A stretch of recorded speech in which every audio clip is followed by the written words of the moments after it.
최원호 교수님 신화. 예. 또 가슴 벅차오릅니다. 이런 쪽에는 어떻게 관심을 갖게 되셨는지. 제가 원래 시골 태생이라 어려서부터 신들을 많이 보고 자랐습니다. 동네에 그 무당도 있고 그랬거든요. 예. 어느 지역에서? 전라남도 무안 출생입니다.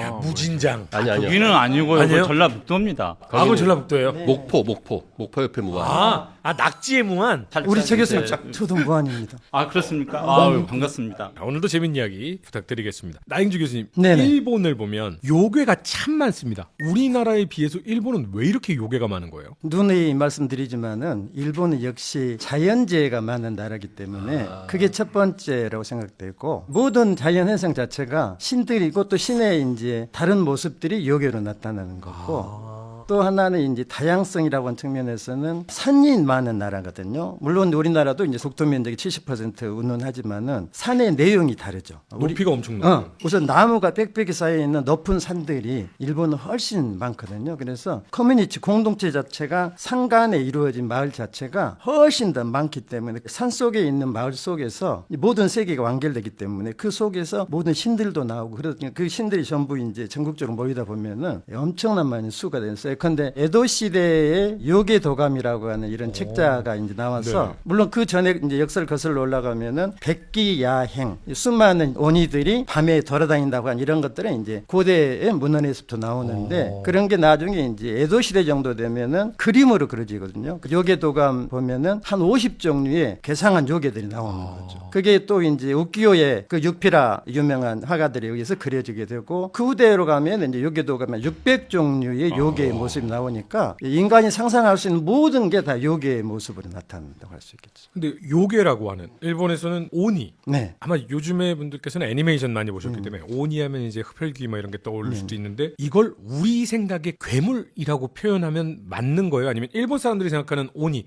요괴는 좀 다른 뉘앙스예요? 일단 이제 요괴는 우리 인간이 아닌 다른 기이한 모든 형체의 존재를 요괴라고 치고 그 안에 애니메이션 같은 데 많이 등장하는 오니 그다음에 이제 산에서 주로 활동하는 탱구라고 하는 게 있고요. 물에서 주로 서식하는 갑바 그리고 이제 구미호는 아니지만은 요상한 여우 이런 걸 이제 3대 요괴, 4대 요괴라고 하죠. 3대장, 4대장 있군요. 네네. 그 말씀하신 에도 시대 이래로 요괴가 이렇게 계속해서 체계적으로 이해가 된 것 같은데 엔터테인먼트적인 요소로 소비가 되었던 건지 아니면은 실제로 뭔가 사람들이 정말로 두려워하는 존재로서 여겨졌었던 건지. 여러 가지가 될 수 있는데 근데 갑바 같은 경우는 이제 수반을 들고 다니고 수영의 기제 뭐 이런 갑바인데 실질적으로 여기저기서 봤다고 하고 이쪽에서 봤다 저쪽에 봤다 그러면서 이제 종류가 110종류가 확인됐다는 거예요. 갑바 종류만? 네네네. 우키요의 이제 에도 시대가 되면은 뭐 점심 한 끼 정도의 가격으로 우키요의 하나를 감상할 수 있는데 우키요의 시로 가장 유명한 사람이 가스시카 호쿠사이라고 하는 세계적인 화가인데 그 사람 같은 경우도 요괴를 실제로 그림으로 그려서 상품화하는 거예요. 그러니까 에도 시대에 이제 출판 대중문화가 상당히 활발하게 되는데 그런 소재 중에 하나도 뭐 스모 선수달지 미인들 뭐 이런 것도 있지만은 이런 요괴 같은 것도 상품화되는.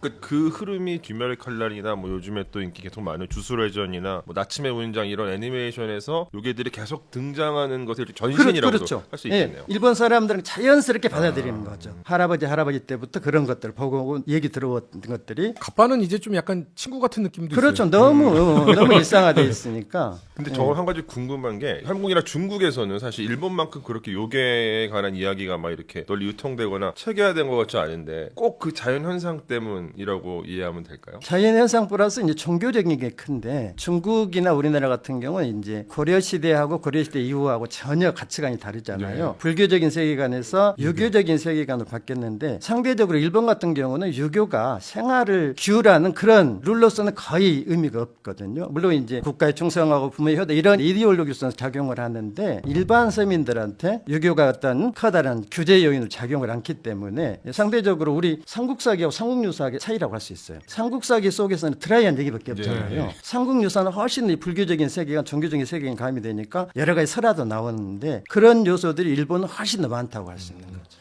선생님 저기 서브컬처 우리 요괴가 요즘에 나온 게 아니라 50년 전에 이미 저는 봤어요. 기억나세요? 요괴 인간이라고. 뱀 배로 베라. 아, 전 몰라요. 연식이 많으시군요. 아니 70년대 중반에 저희 황금박쥐 맞아요, 다음으로 맞아요. 유행했었던 요괴 요괴 인간. 인간. 그게 이제 도시 속에 숨어 살는 요괴 이야기인데 가만 보면은 에도부터 시작해서 펑포커 너구리도 그렇고 전부 다 이게 요괴가 이 인생의 동반자 같아요. 일본은. 근데 그 요괴가요 대중화 시키는데 결정적 공헌을 한 사람이 토리야마 세키엔. 에도 시기 이제 17에서 약 19세기에 네. 걸쳐갖고 이 사람이 엄청나게 요괴와 관련된 목판화도 나오고 그림책, 이야기 이런 것 작가군요. 등을 흥행시키는데 아주 1등 공신이에요. 그래서 이 사람이 이제 소위 말하자면 요괴는 보이지 않는 거잖아요. 또 우리 인간 세계와 이 자연 세계의 중간에 존재하는 요괴가. 네네. 완전한 신격은 아니죠. 그러니까 신으로 취급될 수는 있는데 어쨌든 인간계와 자연계 사이에 있으면서 끊임없이 이제 영향을 끼치는데 세키엔이 이제 결정적으로 공헌을 한 게 보이지 않는 것을 보이게 만든 거죠. 형상화시킨. 그림책이나 네네. 목판화라. 그래가지고 이 시기 소설 같은 거 보면요. 제가 한중일 소설 비교를 한번 해봤는데 우리나라 고전 소설 같은 경우는 그림이 전혀 안 나와요. 글만.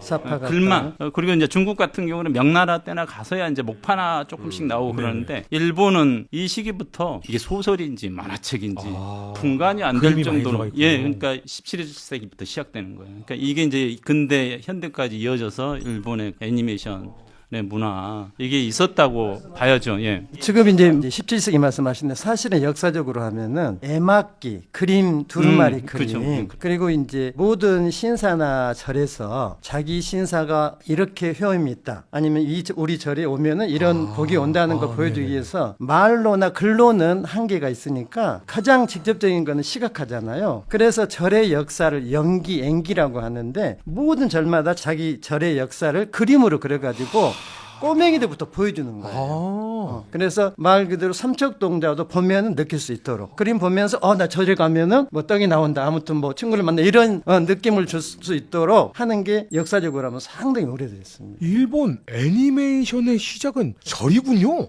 네, 그렇죠. 그래서 실제 역사적으로 이제 일본의 노폴권자의 산자, 매산자, 고잔지, 고산지라고 하는 이제 교토의 절이 있는데 거기에 가면은 이제 동물들이 스모하는 모습이랄지 뭐 싸우는 모습 이런 것들을 그림으로 그려놓은 게 있어요. 두루마리로 되어 있는데 얘를 빨리 들이면 이거 완전 애니메이션인 거예요. 그래서 그 애막기가 애니메이션의 원조라고 얘기를 하는 거예요. 네. 절에서 시작이 됐군요. 역시 전통이 있는. 인류학적으로 본다면은 요괴라고 하는 것은 결국은 실제 있다 없다를 떠나서 모든 그 사회의 문화의 발현이라고 본다면은 일본은 정말 특징적인 게 각각의 공동체가 되게 고립되게 존재하고 서로 이동 자체가 거의 없다시피 하면서 야외 시대부터 보면 이 사람들은 동네가 계속 그냥 자기들끼리 살거든요. 그래서 보통 저는 이렇게 이야기하는데 좁은 공동체 내에서 각자만의 어떠한 공포스러운 것을 만들어낸다고 치면은 일본은 예컨대 100개의 공동체가 있으면 지금 말씀하신 것처럼 100개의 신이 있을 신이 수밖에 있는 없는데 거죠. 네네. 반대 시베리아나 초원 쪽은요 그냥 요괴가 없어요. 왜냐면은 자연 자체가 그 공포예요. 자연이고. 예, 그냥 벽이 태풍 치고 눈보라 치고 얼면 끝이기 때문에 자연 자체가 하는 공포인데 한국은 보면 우리는 유라시아 백두단에서 내려오기도 하고 또 이 남쪽으로 일본과 이어서 저희 딱 중간 정도가 되는 것 같다 생각이 드는 게 우리나라 보면은 도깨비라든지 이런 거 보면은 정말 한국은 진짜 글자 그대로 대륙과 일본적인 어떠한 귀신의 세계에 딱 중간에 있지 않나. 그래서 모든 거는 지리적인 그렇죠. 환경과 좀 맞춰지는 것 같습니다. 최 교수님 여지까지 이제 신화를 공부를 해오시면서 여기 신화는 참 사람들이 잘 모르는데 재밌다. 혹시 그런 것도 있어요? 일본의 북해도에 아이누가 네네네. 있잖아요. 아이누는 이제 사람, 인간 뭐 이런 뜻이에요. 이들 민족이 얘기하고 있는 신들은 엄청 많아요. 거의 일본 이제 내륙 지역하고 조금 비슷한데 온갖 뭐 식물, 동물부터 해서 하늘의 어떤 천체 이런 등등을 모두 신격으로 숭배하는.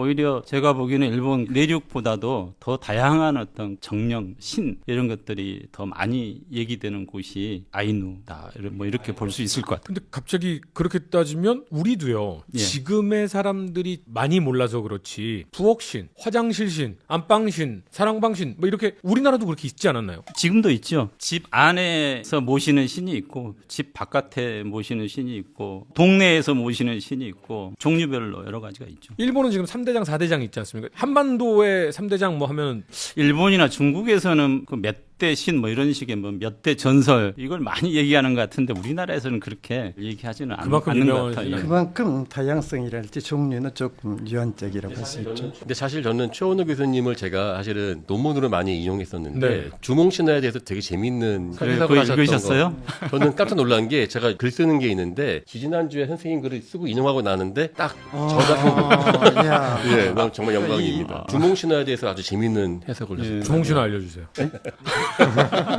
이제 강 교수님 말씀하신 주몽신화를 그 논문에서 어떻게 봤냐면요. 이 북방의 여러 민족들을 문화적으로 분류를 하면 메르갱 문화권하고 망가스 문화권이라는 게 있어요. 메르갱이라는 것은 영웅이란 뜻이에요. 원래는 이제 잘생긴 남자, 활을 잘 쏘는 남자 이런 뜻을 가지고 있어요. 근데 주몽이라는 말 뜻이 원래 이제 활을 잘 쏘는 사람이라는 뜻이에요. 그러니까 사람 이름이 아니고 활 잘 쏘는 사람이면 주몽이라고 한 거예요. 그러니까 이건 이제 몽골의 원어에 가깝게 얘기하면 이제 주베 메르겐 그렇게 이제 얘기를 하는데 한자로 이렇게 주몽이라고 표기해 놓은 거죠. 그래서 제가 이제 동북아의 여러 신화나 서사시 이런 걸 연구하면서 메르갱 굉장히 많이 나와요. 영웅 신화나 서사시에. 그래서 지도를 펴놓고 메르갱이 등장하는 그 지역들을 보니까 메르갱이 등장하는 곤역이 있어요. 주로 이제 한반도로 보면 북방 지역. 몽골 지역인가요? 몽골도 그렇고 지금 이제 흑룡강성 그 여러 그 소수민족들이 네네. 있잖아요. 그런 소수민족들에게서 전해지는 거. 키르기스 그쪽에서도 이제 메르갱이 좀 나오기도 하고. 그래서 주몽의 신화도 그쪽 문화권의 영역 속에서 얘기될 수 있는 것이지 한반도의 문화에서는